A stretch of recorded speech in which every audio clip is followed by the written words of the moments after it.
Welcome to this Zentangle Quickie.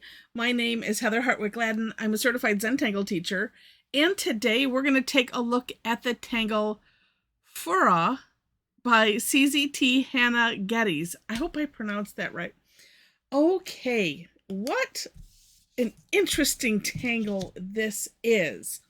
Lots of options and for decoration, and it's not really a it's not a square grid pattern, but I'm going to put a little border here.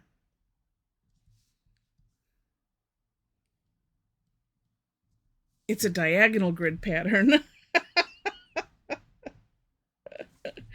All right, so now one of the things with this, well, I suppose if you're doing it on a larger scale, it's probably not going to matter. For this one though, I am going to start and go from the diagonal going this way, and let's leave enough room to do stuff like that.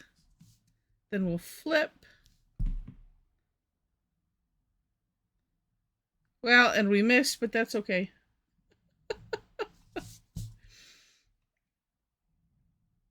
All right. Because really the pattern kind of shows up, right here where you have the big X. So I mention that because it might be something to think about if you're doing this on say a larger scale. And you'll just, if you want to have like a center to it, I would just make sure that there's at least, the cross like this in the center. And then the rest of it's going to be, it's going to be fine. But I've had that happen before when I didn't realize. I'm like, oh, okay. Well, I need to adjust. Okay. So once you have this, then we're going to put big squished orbs kind of going in a cross from here. So I'm going to start here, and I keep making these somewhat bigger than I think, and apparently I'm making mine a little bit squared off, but that's why I call it a squashed orb. All right. And we're going to do this. We're going to do this. I'm going to go north, south, east, west. Trying not to worry about if my grid is not exact. Now, you know what? Actually, let me back up, because as I was playing, I found that it was almost easier to do this the one direction first. So it's like, pick a row, and on here we're just going to do like half ones. We'll see if I have nah, it's fine. I see if I have time or energy to redo my step out, because I came up with this afterwards, thinking I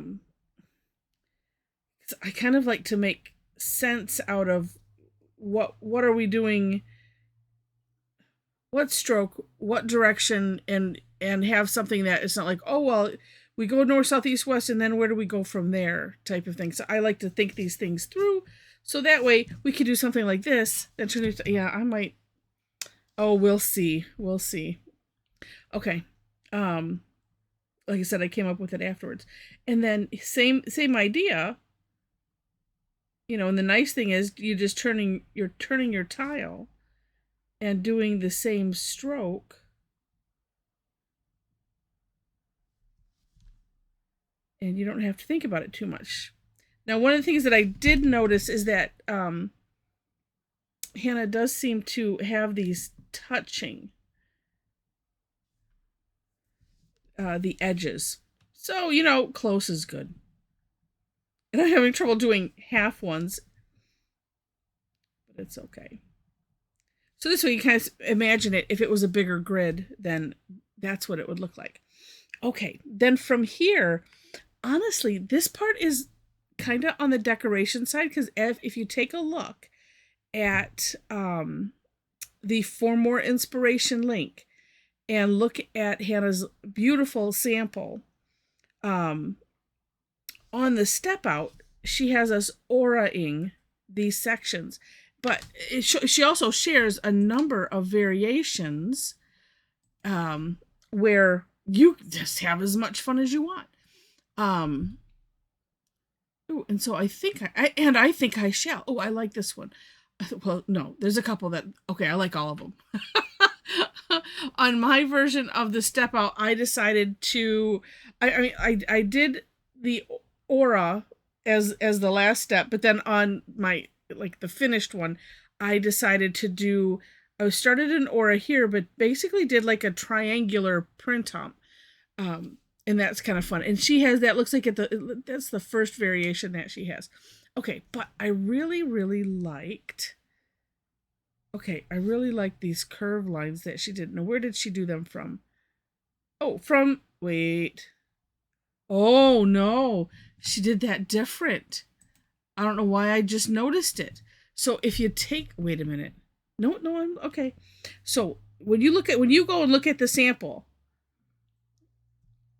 the largest sample, like on the bottom of that right side, she actually did, sometimes it's get my head around. Okay, it looks this way, yes, but she did double lines for the grid. So there's a whole different thought. Okay, so I'm not going to do that one. Oh, I still could. Here's what I liked. I like that she did curve lines, but I'm not going to worry about that. Let's do this other one. So we're just going to aura these, but auraing it this way, but in touching this part. This is one of those things where there's so many different things that you could do. Like that. There we go. And I think I will do all of the same side and then turn the tile. Always good to just, have your tile set the way it's comfortable for you to draw whatever it is you're drawing. Oh, and then she also filled in these sections, which I think is nice. That's one reason to have them touch. And if they don't worry about it. You just kind of fill in the section, like here. I mean, here is nice, because I can just have those touch, but here it's like, well, just about the same distance, and just don't worry about that. And it is nice because it adds a little bit of contrast in there. Okay, I'll get these sides in a bit. So this is a really nice one because it's so much room to decorate and have fun, which then means that you could just totally get yourself lost in it. The steps are not that hard, although it looks like it's complicated, right, when you get all done, but it's not. Maybe in my case, maybe a little focus on getting these orbs done, the squashed orbs, I mean.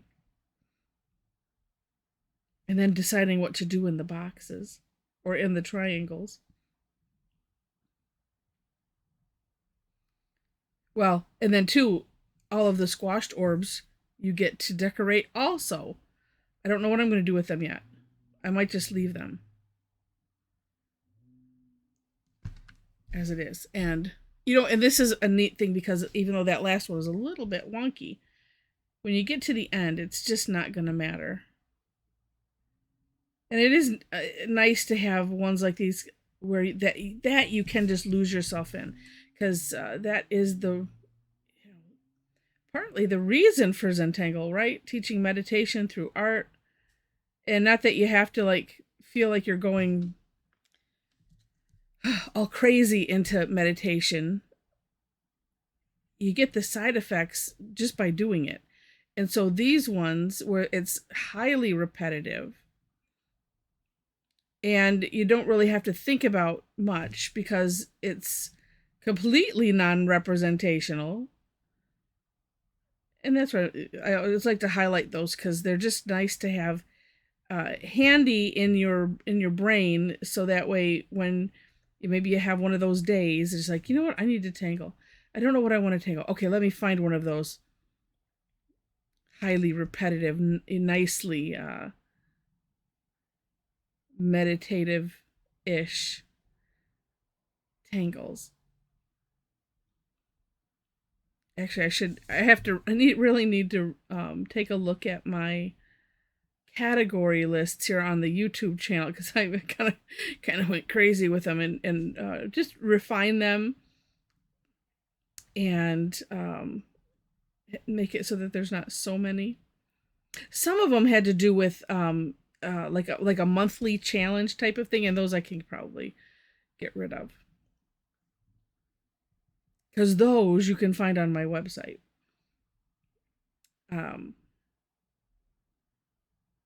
Yeah, but that might be a good category, because sometimes I mean, I have so many tangles in my head, and you have your go-to mac and cheese type of tangle, and that always works good. But sometimes you want to just explore and go outside of that, and then it's just nice to have, you know, oops, I just made everything go blurry because I hit the table. It's just nice to have extra ones, just cause. All right, get all of those. Good, I got them. And there we have it. Now, I really liked this one way that she shaded it, and I'm going to do it because I thought it was so cool. And what's neat is we've kind of lost, because it's somewhat disguised, right? The X's that were in here. But what I'm going to do is I'm going to refine them and shade along the outside. And then we might do those seed shapes. I don't know. We'll see.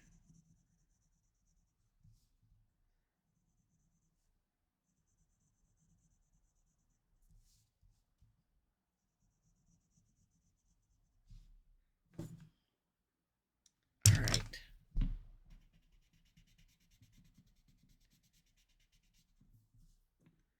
And all I do this, just watch this magically pop off the page. This is so cool. The shading never, ever, ever gets old. Oh my gosh. So cool. Yeah, I think I will. Let's make these look a little shiny here. I could use the darker graphite, but since I have this one in my hand, let's just do this first. Go a little bit darker. It'll be a little different. Yeah, like that. All right, while I'm doing this, if you are enjoying it, take a break for a minute, stretch your hands, click the like button. Actually, I need to do these little guys too. And if you liked it enough to see more, would love to have you be a subscriber to the channel. So you can click there as well. Actually, good idea kind of to do these squashed orbs, because when I took the graphite over, it went into it, and now it'll have a purpose. And or disguise it. Okay. Yes. All right, now we'll do this last side. And while I do that, make sure, again, check out the description section for links to the step outs and ways to connect with me if you wish. If you enjoy what I'm doing, and maybe, just maybe, you would enjoy tangling online. I do that on Thursdays, generally on Thursdays. Every once in a great while, there might be something in my schedule or a holiday like this month for our 4th of July. Where I have to reschedule and do something. And I always try to do something versus just canceling it. So just so you know that. But Thursdays, 11 a.m. and 7 p.m. my time here in Michigan, that's Eastern time. I call it Tangle Time, but they're free sessions. And we might, this could have been one that I said that I surprised everybody with, because nobody knows what I'm doing until we do it. And, we just take a tangle or two and have fun with it. And it's a great time. I think I like it. I'm tempted, but I don't want to have graphite remorse.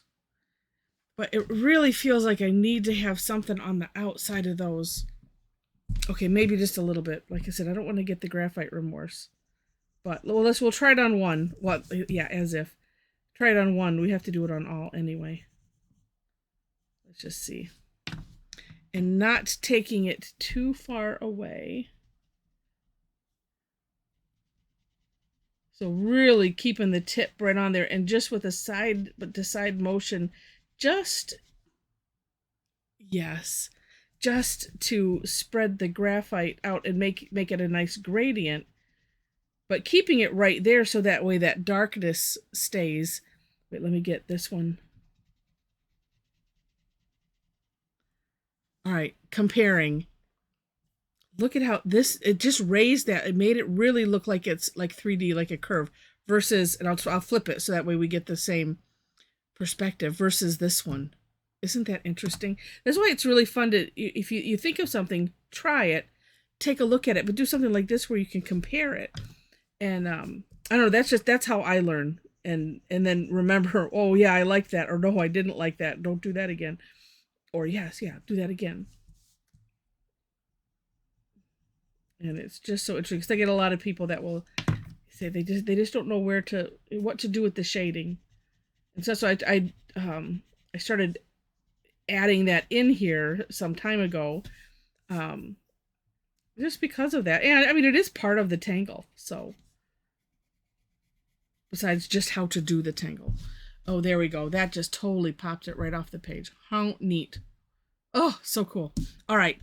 Well, yeah, like I said, in that description section, below the links, below the step out links is my link tree. That's where you will find ways to connect with me. There are, I have a couple places on there where you can follow me for classes like Tangle Time. I do other ones too. The Tangle Time on Thursdays, those are always free. There is a Tuesday one, Tough Tangle Tuesday. That one is also free. Actually, that's coming up this next Tuesday, the third Tuesday of the month. And then the other ones that are on Tuesday either have a fee, or I have one week that is a club member exclusive. And if you are interested in the club, check it out. There's a link there as well. But I want to highlight, well, two things. I also do post classes on my Facebook page, so you can follow me there if you happen to be on Facebook. And if you want to be a part of the bigger party, we have a private Tangle Addicts community group, and would love to have you join.